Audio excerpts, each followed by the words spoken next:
betray the Son of Man, that they will do their best to blot out God's purpose and the hope of mankind.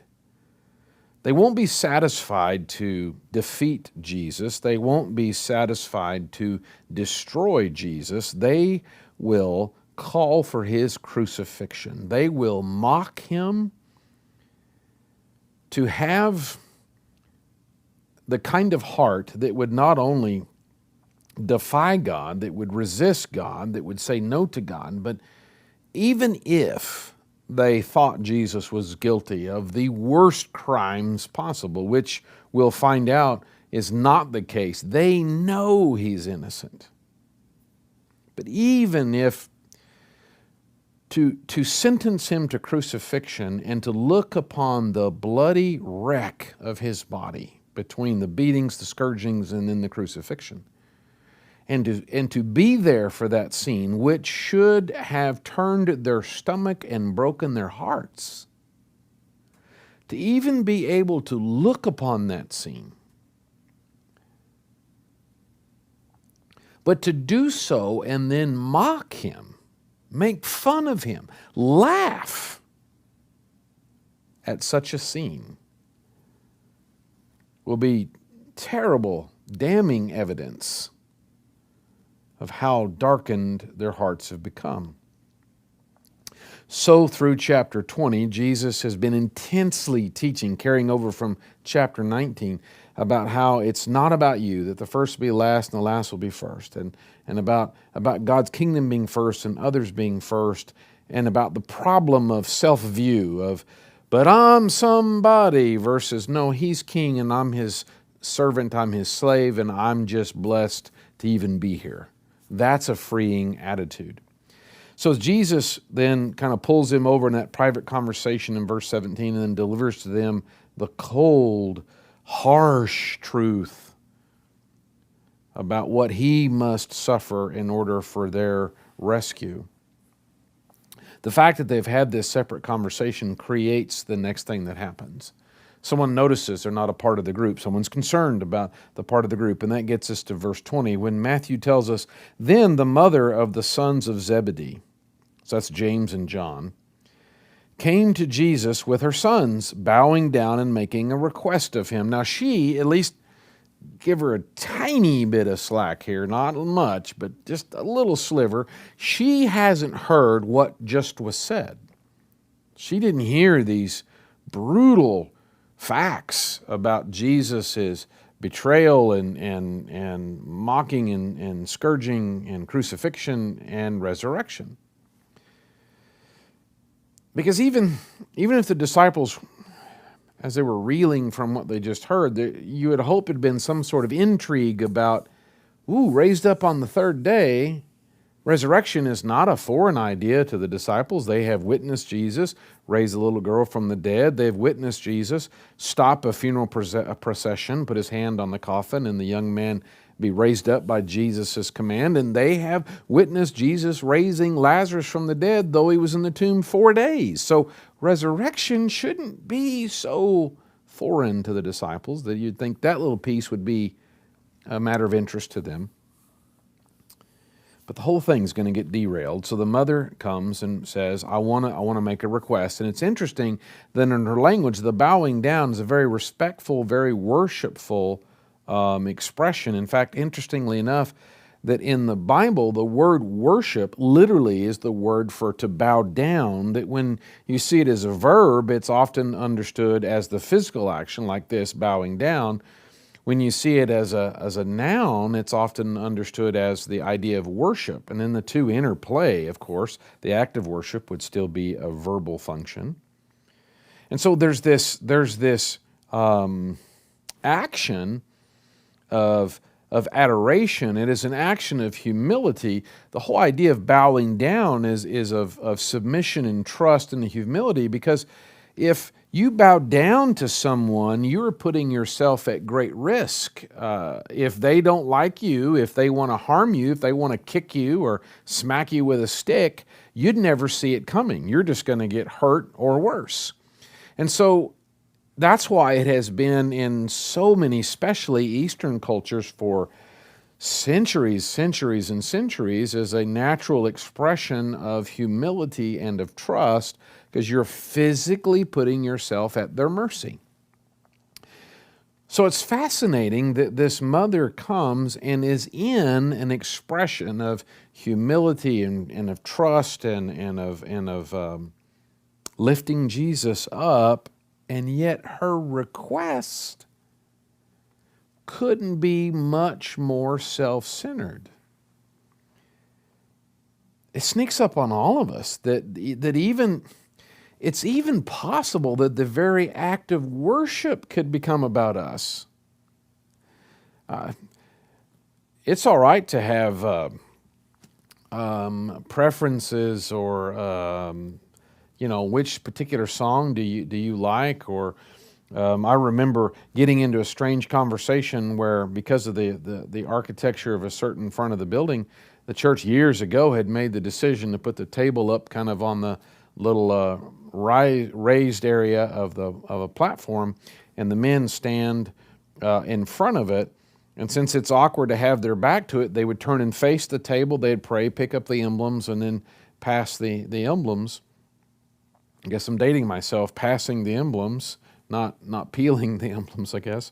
But that had been done so long. I remember talking to someone and talking about how that was an adjustment for me to be looking at the backs of those that would serve the communion. And they said, you mean at the church you were at, they faced the church? And I said, well, yeah. And they were just, horrified, and oh my, and I can't even, that'd be so distracting. And I'd have to probably put my foot down. That's not scriptural or whatever. And you start kind of scratching your head going,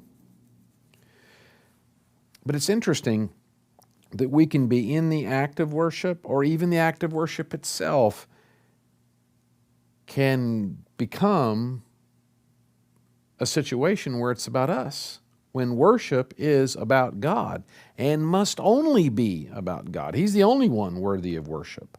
No one, not even angels, no one, nothing other than God is worthy of worship. So here she is in the act, in the expression of worship, and she asked to make a request, this coming from this position of humility, and he said, "What do you wish?" And then here comes her request.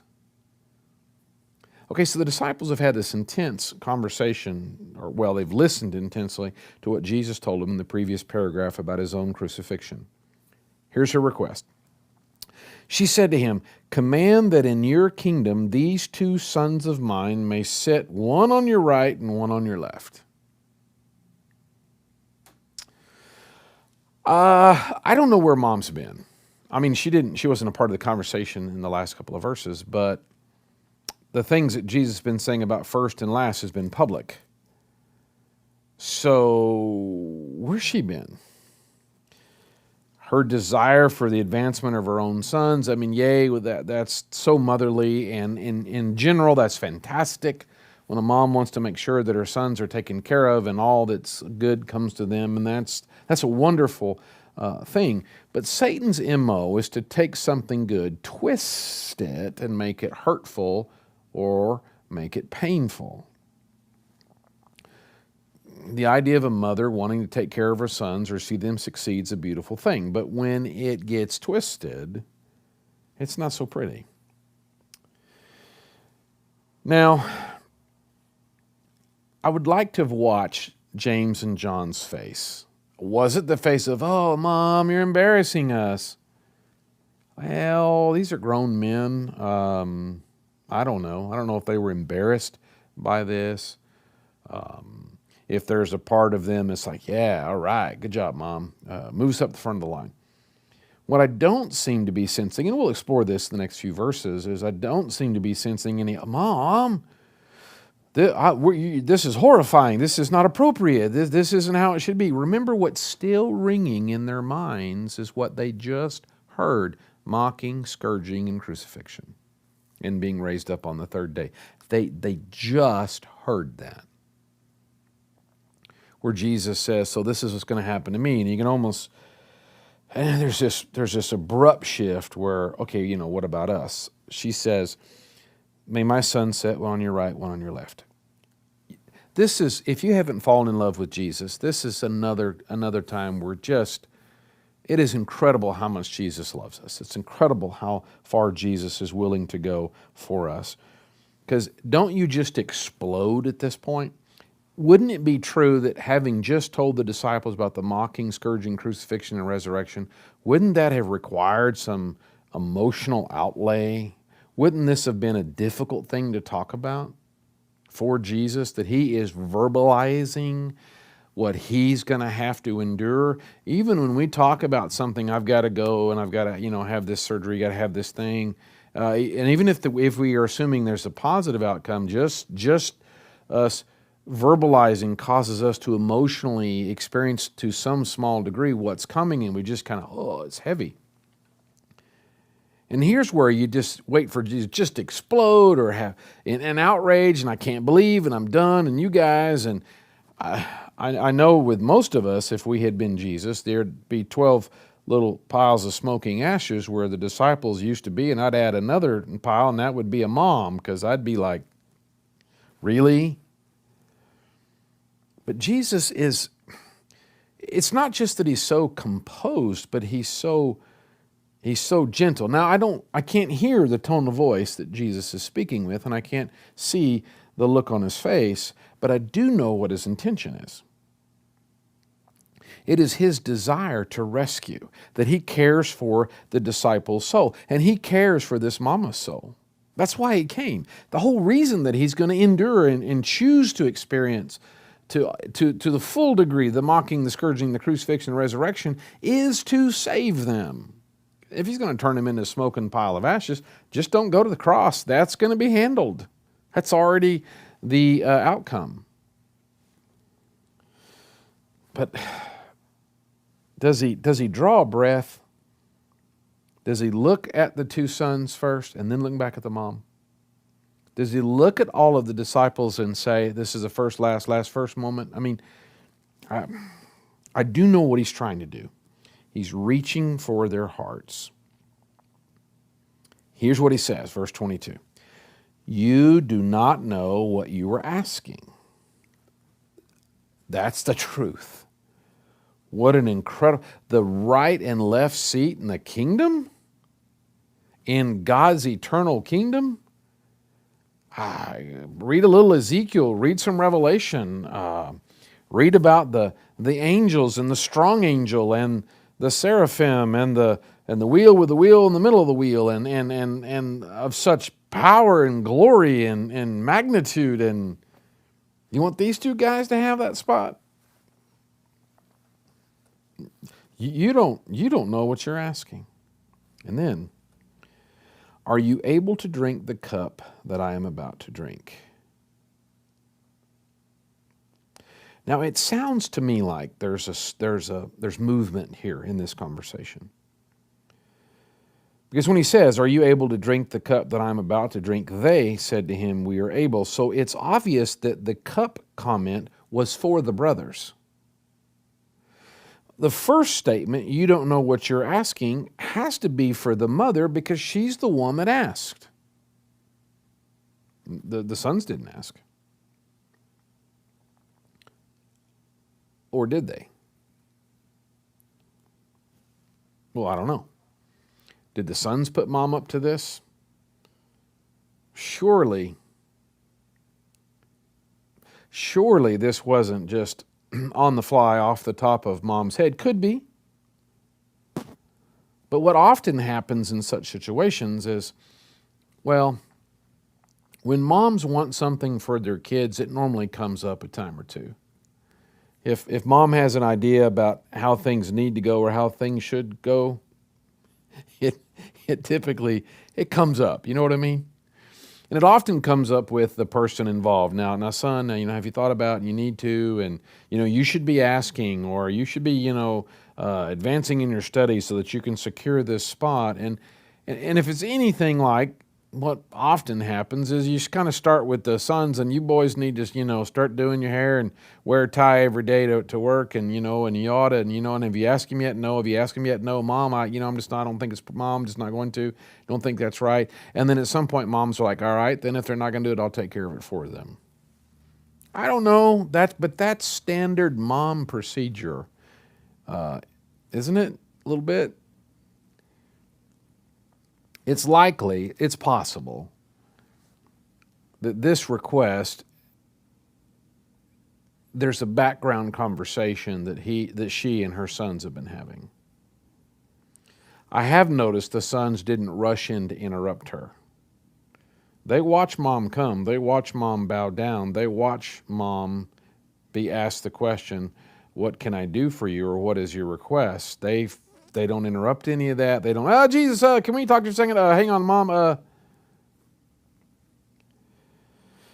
So the conversation, it seems that Jesus kind of begins with, you really don't know what you're asking, but there seems to be sort of a swing as he's turning, at least verbally, but he's certainly, I don't know why you wouldn't naturally sort of turn and address the two sons, James and John. Are you able to drink the cup that I'm about to drink? Are you able to do this? Once again, we note that Jesus certainly has the ability to speak as plainly as he wants to. He could have said, are y'all going to be able to handle the persecution that comes with this? He doesn't. He speaks in a way purposeful for them to learn. The truth is, to the degree they don't understand is the degree that they are not able. They're nowhere near where they need to be. But they're going to be. Well, you and I know, because we know the rest of the story, as it were, that the cup that Jesus is talking about is the one of persecution, of pain, suffering.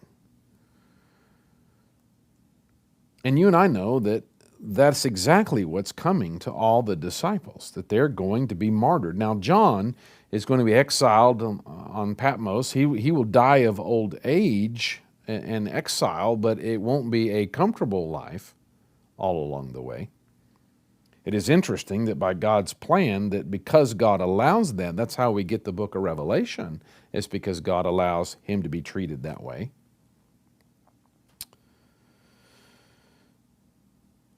Are you able to drink the cup that I am about to drink? Mom has no idea the roadside conversation, but James and John had a shot. They had a chance to understand what Jesus is talking about, the cup that I'm about to drink. Well, what did he just say is about to happen? Mocking, scourging, crucifixion, resurrection.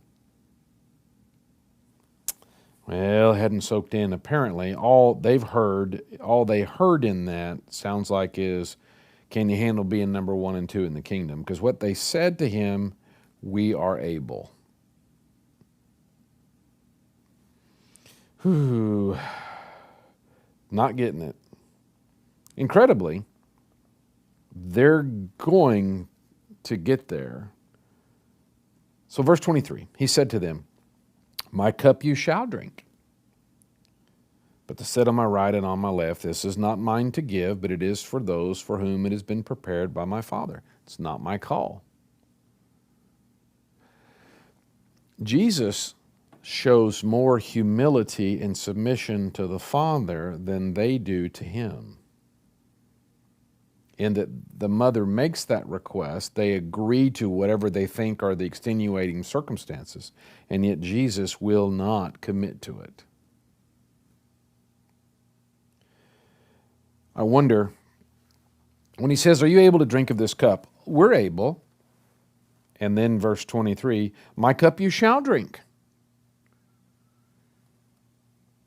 I would assume that Jesus would say that with much sadness, or at least it'd be a heavy statement, because the cup that he's talking about is suffering. But I think when he says, you shall drink of this cup, I think the two boys brighten up, and I think mother is, all right, this is good. And it causes a problem. That seems to be what others understand as well, because in verse 24, and hearing this, the 10 became indignant with the two brothers. They're upset.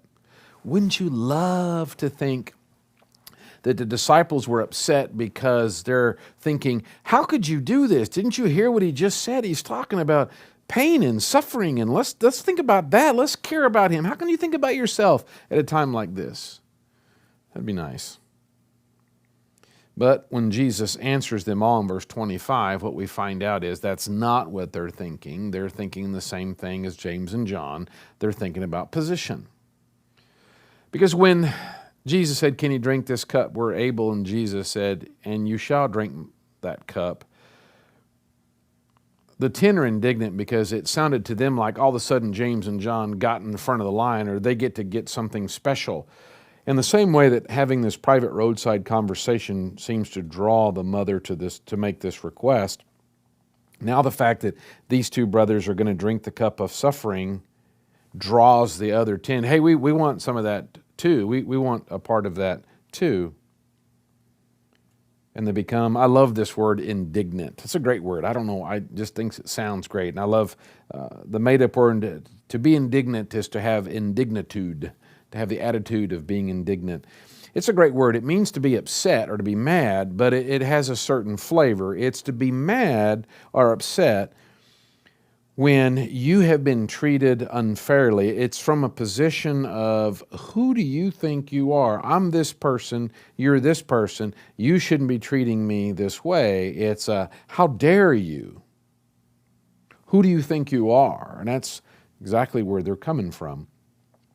We can tell the kind of reaction or the interpretation that they have taken of this cup business by what Jesus says next. In verse 25, He called them to Himself. Well, that sounds a lot like when Jesus has to talk to them like children. It's a beautiful phrase, but turn back to chapter 18. Chapter 18, the opening verses, first verse says, "At that time the disciples came to Jesus and said, 'Who then is greatest in the kingdom of heaven?'" We've been doing this for chapter 18, chapter 19, chapter 20. I'm telling you, self dies hard. Self-centeredness is resilient within us. So they're arguing about which one of them are awesome. Verse 2, "And He called a child to Himself and set him before them." Chapter 20, verse 25, "But Jesus called them to Himself." It's the same language. I suppose there's a signal here that they're acting like children and need to be treated as such. But when Jesus called the child to Him in chapter 18, it wasn't to spank him. It was of tenderness, an invitation to enjoy His comfort. And that's exactly what Jesus is doing here. Again, I'd be scolding, I'd be calling down fire from heaven. Jesus calls them to Him in tenderness, in the invitation for them to learn as the child learns, in innocence and purity and in humility.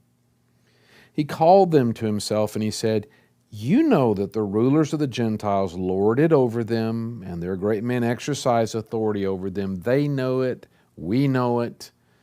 We're not even shocked. We roll our eyes. We make jokes. There's memes. We know that if you care about the climate and people should drive electric cars, but you get to fly on a private jet because you're different, right? We know that if you're somebody important, you should get special treatment because after all, you're not like everybody else. You're somebody special. That's what we see. They saw it then. We see it in our politicians and our leadership. That's not new because self dies hard. We will advance self every chance we get, and that's what's natural. That's what we see. But Jesus is going to show us, be it natural, it is not spiritual. So you know this is how this goes. This thing that's happening right now among y'all, you might say, Jesus says, you know this is how the world lives. Verse 26, "It is not this way among you." It can't be this way. If you're going to follow Christ, it can't be that way because Christ isn't that way.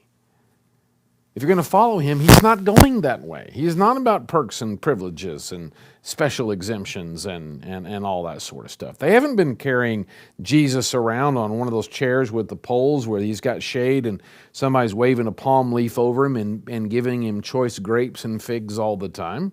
He just said he's going to be mocked, scourged, crucified, and resurrected. That's where he's going. If you're going to follow him, that's where you're going to end up. That's the cup that we all must be willing to drink. So it can't be this way. They're diverging paths. There's the chief priests and the scribes that are all about themselves, and there's Jesus that's going to be sacrificed. You get one of those two choices. You can be all about yourself, or you can be about Christ. That's it. That's just it. It is not this way among you, but whoever wishes to become great among you, you shall be the servant. Whoever wishes to become great among you shall be your servant. It's another first is last and last is first. That the path to success is the path of service. And whoever wishes to be first among you shall be your slave. That's not a pleasant word. Nobody likes that word. Slaves are not lifted up. Slaves are not appreciated. Slaves are not held up. Slaves, the very definition of slavery is you don't get to do what you want to do. It's you're not boss, you're not in charge. To surrender that is how self is slayed or put to death. And then he gives us the example, because we always calibrate our life to Jesus. All sorts of opinions out there, man's wisdom everywhere. You should do this, not do that, this, that, whatever. We always calibrate our life to Jesus. So, verse 28 is the caliber. What do you mean if you want to be great, you got to be the servant? What do you mean if you're going to be foremost, you got to be slave? What does that look like? Well, verse 28, just as the Son of Man, big heavy word, big title, the Messiah, the King, the one, just as the Son of Man did not come to be served, who had every right to be served. It would have been absolutely appropriate to serve the Messiah. Just as the Son of Man did not come to be served, but to serve. That's his purpose. And to give his life a ransom for many. A ransom is a payment made to buy somebody back who's been captured. The reason that Jesus will be mocked, the reason he's willing to be mocked, scourged, crucified, and then resurrected is because he's willing to pay the price to Satan to rescue our souls. What business do we have of advancing ourselves when we are ransomed slaves who willingly, foolishly, and darkly sold ourselves off into slavery to Satan in the first place? If we're going to try to make a claim of greatness, we don't have a leg to stand on. If we're going to holler about injustices or unfairnesses or special privileges for others, we don't have a leg to, we got no voice in that conversation. For we have been ransomed, my friends. We have been bought back. We have been rescued from the very burning pit of hell that we had so blindly and freely chosen to accelerate into until the day that we allowed Jesus to rescue us. The mother asks for special treatment for her sons, and what her sons are going to receive is the blessing of suffering. And the other 10 thought they missed out on something and got really upset, and in the end, they're not going to miss out one bit. And I always wonder when they do suffer, if this conversation ever came floating back across their minds. Oh boy, pour me another cup. I mean, here we are with another cup of suffering, another challenge. Did they ever kind of go, wow, boy, did we not know what we were talking about? I would think so, as they grew in their humility and they grew in their wisdom and grew to understand. But Jesus tells us, this is what the world's all about. Don't be surprised. So we're surrounded by it, inundated by it, sneaks up on us all the time, that even we can be like the mother, bowing down in respect and in admiration and an expression of humility. And in our own humility, self dies hard. And so it requires a constant willingness to drink of the cup of suffering.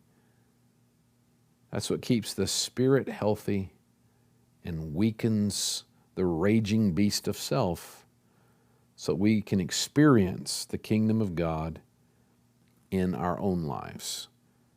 And so let us calibrate our lives that we live to serve and that we live to give our life as a ransom for others.